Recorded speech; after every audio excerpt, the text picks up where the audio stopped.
I've had a lot of opinions on music over the years, and as someone that puts those opinions out over the internet, a lot of people have told me that my takes are wrong. But to be fair, over time, even I can end up disagreeing with some of my old takes. So right here in front of me, I have got a bunch of takes that I've got some pushback for over the years, and I'm gonna rank them on this tier list. The higher I rank a take on here, the more I still agree with it, and the lower I rank a take on here, the less I agree with it now. Before we get into it, shout out to my Discord for providing some suggestions for this video. That's discord.gg/CDTV. You can suggest video ideas on there, and I also ask for entry suggestions every now and then for videos like this. I'm watching Jordan drop a double nickel on the Knicks. That was 95, couple of us ain't lit in 96. People were instantly mad at me about this take, and I can't blame them. I was on something with this one. At the time that I said it, I fully believed in it, but I definitely spoke too soon on this one. Considering that I made the rappers that are better as features video before I'd even heard Pinata or Bandana. I didn't want to wait to make the video at the time because I was just really interested in doing the topic, and when I want to make a video, I just go for it based on what my opinions are right at that very moment. And then I listened to Pinata like the next week after the response to this pick for the video and immediately disagreed with my placement of Freddie on there. Still gotta check out Bandana, but I don't think he's best as a feature anymore. This one is a bad take.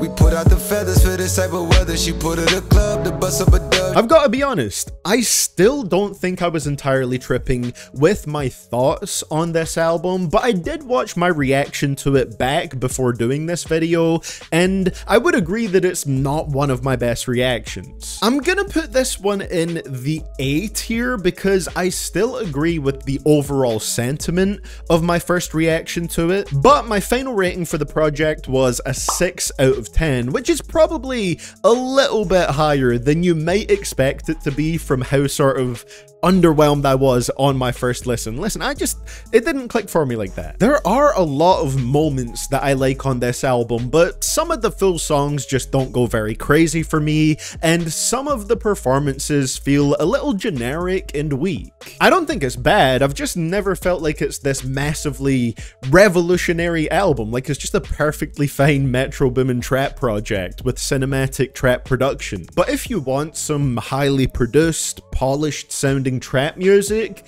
it's solid enough. I just think it's a bit overrated.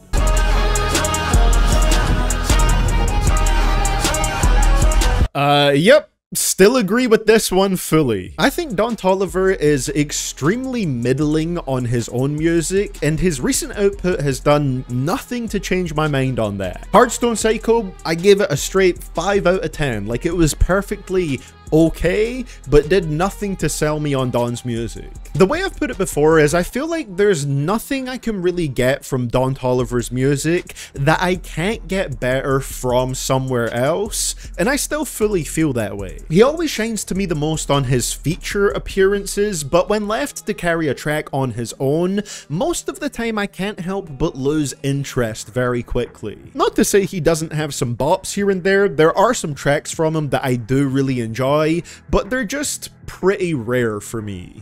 Raindrop, drop top, smoking, no cooking, the hot box, fucking on your bitch, yeah, that. Honestly, I can't say that there's too much that I disagree with from my previous worst hit rap songs of the year videos, but this one's gotta go in the C tier. Mostly disagree now. I do still think Uzi's verse meanders a bit too much and is a little bit of a momentum killer, but the Migos parts on this, pretty enjoyable. The reason I've got it in the C tier and not the D tier is because it's not like it's a track I absolutely love now. It wouldn't make the cut for my 10 best hit rap songs of 2016 now, but it certainly shouldn't make the cut for the worst either. And all she eat is dick. She's on a strict diet, that's my baby. I always hear about this one being a bad take on my live streams, but I'm sorry. This one's still a banger, man. A tier. I get that the verses here are pretty much about Wayne having sex with women that he doesn't really like or respect all that much, and oh boy, does he make that clear. But it goes so over the top ridiculous with what it says that I just can't take it seriously. And I'm not really listening to this track as a guide on how to treat women. And that's why I can just enjoy the sound of the track, which I think is very good. Love the Mike Will Made It beat. I think Lil Wayne is a very good fit vocally for it, and Future and Drake have this great catchy pre-chorus chorus combo that is stuck in my head till this day. It's a bop. My teachers never saw the heights that I was fucking aiming. Did the man who invented college go to college? Okay then. No, correct me if I'm wrong. But I don't think I've ever said that I think this line is good. I think my point was always that people harp on this line a bit too much, not that it's necessarily a clever line, which is something I still somewhat agree with. Now, in terms of logical holes that you could pick in this bar if you take it literally, there are several, which I understand is where the jokes and the memes come from, along with the general, whoa, this is super deep delivery of it. But considering the context of the song, I do understand the general point that it's at least trying to go for about the education system not being the only way to succeed, despite a lot of people being told that when they're growing up. You gotta go to college, you gotta get a degree, or else you're gonna fail. And so if there was a hypothetical man who invented college and he didn't attend it himself, then how could he say that that's the standard that other people have to live up to succeed in life? A little bit, I'm 14 and this is deep. Yeah, sure. I don't think this line is good exactly, but I don't know, my interpretation of it is that it's not supposed to be taken so literally, it's just a more hypothetical point, and I think people have memed on it so much to the point of being willfully ignorant to what it's at least trying to say. So I'm gonna put this one in the B tier. I can see why it's joked about a whole lot, but I can also kind of see the point that Hopsin was trying to get across with it, even if it didn't fully succeed or if it's not the most clever bar of all time. These tools are for you to use me.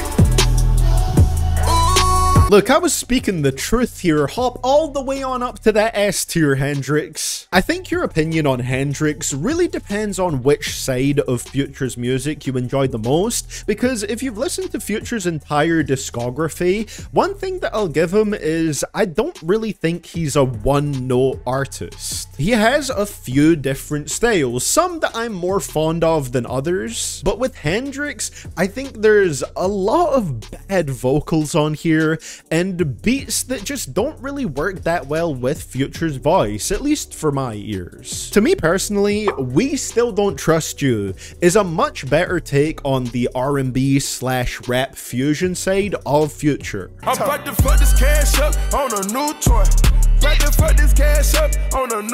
Also in S tier, I'd still fully agree with this. If it ain't The Wizard, it ain't Future's best. I've got Evol above DS2 as well, personally, and I still do enjoy DS2 overall. It's a pretty solid trap album. I just personally don't see it as his most enjoyable one, and Evol and The Wizard do the dark trap sound in a way that just hits even harder for me. I mean, come on, Call the Coroner, Unicorn Perp, F&N, Talk Shit Like a Preacher, Promise You That, Ain't No Time, In Her Mouth, Maybach. Love them all. They go right foot up, left foot slide, left foot up, right foot slide. Okay, so this is in relation to my worst hit rap songs of 2020 video, where indeed Toosie Slide was #1, being ranked as worse for me than 6ix9ine and Nicki Minaj's TROLLZ and Lil Uzi Vert's Sasuke, two pretty bad songs in their own right. And honestly,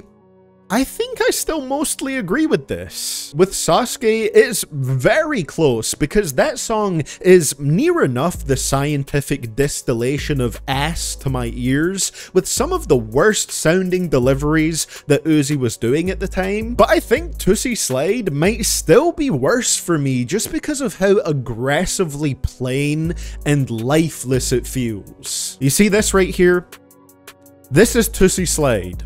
It's literally blank wallpaper in musical form. And as for TROLLZ, yeah, it's pretty bad too, but the soullessness of Toosie Slide is brutal, man. It's like the spiritless Disney Plus adaptation of a hip-hop dance song. So yeah, we'll go A tier because it is very close with Sasuke, but I'd say I still agree with this one for now. Friends turning into fraud niggas. Practicing half the passion, you niggas package different. I'd like to formally apologize for my past habitual smoking of crack. I don't recall ever having used it, but that is the only explanation for why I said once upon a time that 90210 was one of the only tracks that I didn't like on Rodeo. I think back then, for whatever reason, I just didn't think that Travis's autotune was a good fit for this different style of production, but I have no clue how the beautiful sound of this one just didn't break through to me back then. And the last verse on it is a highlight of the album as a whole. I obviously disown this take now. Popping pills is all we know.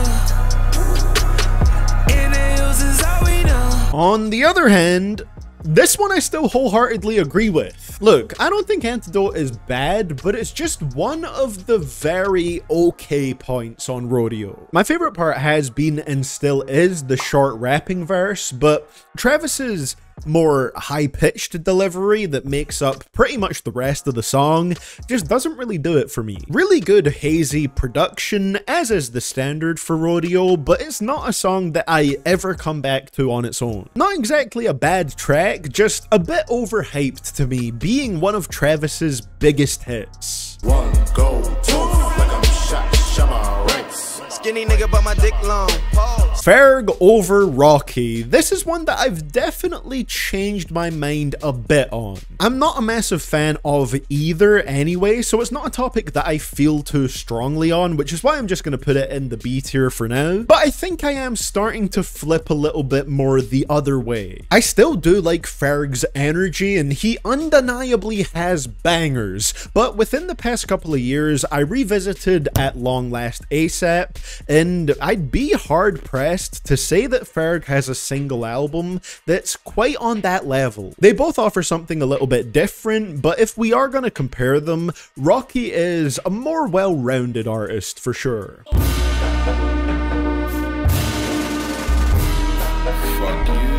When I ranked Tyler's discography all the way back in 2017, I indeed had Wolf one spot above Flower Boy. I had Wolf as my favorite Tyler album at the time. And this is a take that, unsurprisingly, I do disagree with now, but I'm not putting it all the way down in the D tier, because I can see why I thought this, and Wolf is still a pretty special album to me because it is the one that got me into Tyler the Creator's music. It's definitely still the best early Tyler album. It still has that same raw feeling to it that his earlier work has, but it was moving more towards being polished with flashes of more emotional maturity here and there. The production's stepping up a bit as well, Tyler with some really good rapping on here, and it's just one that makes me feel super nostalgic listening back to it now. So while I would say Flower Boy is the better album now, I don't think it's crazy that once upon a time, I did prefer Wolf.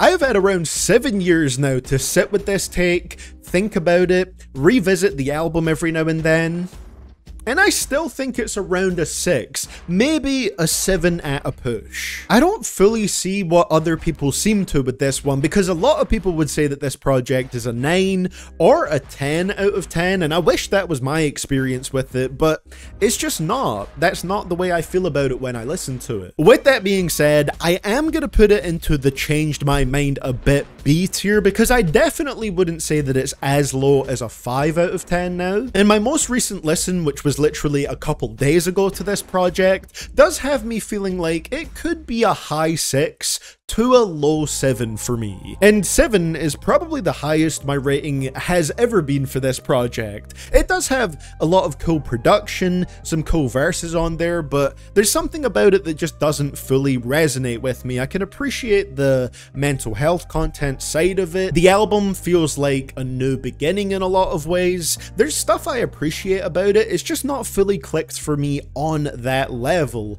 but I do think it's a solid project. All the songs are, at the very least, decent, but it's never an album that I finish and feel like it's left a huge impression on me in the grand scheme of things. You could never capture the method man stature for rhyming for rapture. Got niggas resigning, now master my staff. Yeah, I was probably bugging a bit with this one. I'm hesitant to go back on a lot of these opinions because I do think it's perfectly fine to have unconventional rankings and opinions when it comes to music. But for this one specifically, I just can't help but think about how many iconic verses within the Wu-Tang Clan discography come from Method Man. If you haven't seen the video that this ranking was based on, by the way, it was ranking all the members purely based on what they contributed to the Wu-Tang group albums, and it didn't factor in solo material. I think I said in that video that I used to not really enjoy the more breathy sound to Method Man's delivery. I believe I described it as sounding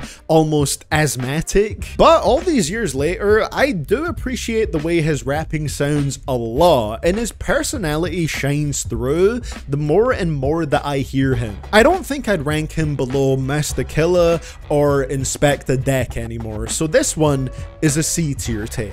Miley Cyrus, catching bodies. Don't care, that pussy got some mileage. And here we go, ladies and gentlemen. It's the big one. You know, it's funny, people often say that Carti makes music for 14, 15-year-olds, but I didn't enjoy this album at all in 2018 when I was a teenager, and I miraculously do enjoy it now at my age of 26. Get yourself up on there to the C tier, Dilet. I mentioned it in my music review video, but I truly thought this album would never be for me. Would just never be something that I like. But god damn it, it's clicked more now. It took me being underwhelmed by I Am Music to get there, but directly comparing that album to this one kinda makes me realize how fun a lot of Dilet can be. I used to find this album really boring, but listening to it now, I get kinda captivated by the psychedelic instrumentals and the way that Carti bounces around them. Now, Love Hurts is still absolute buns. I can never see that one growing on me. And Home KOD is one that I don't really like either, but most of the other tracks now, I enjoy to varying levels. It's not an all-time favorite album of mine or anything like that, but I do have it at a 7 out of 10 now, which is quite a stark difference to one of the top 3 worst rap albums of 2018. So like I said, we're going in the C tier for this one because I can see why I hated what I saw as the mind-numbing simplicity of Carti's rapping back when it dropped. And for some reason, I also just hated the PR Born production back then. But my mind has definitely changed on this one quite significantly. It only took 7 years. And so there we have it, a relatively brief one, but I think that's around 16 of my takes that I've got a little bit of pushback on, ranked on this tier list. So what do you guys think of this ranking, and are there any more takes of mine that you think could be included in a sequel video to this one? Let me know down in those comments below. You can click on the screen right here to check out my video on Carti's music album, breaking down why I think it's not very good, and much love to my channel members and Patreon supporters over there, with a special shout out to Henry Flores, I Am Region, Lucas1123, and Neo Striker.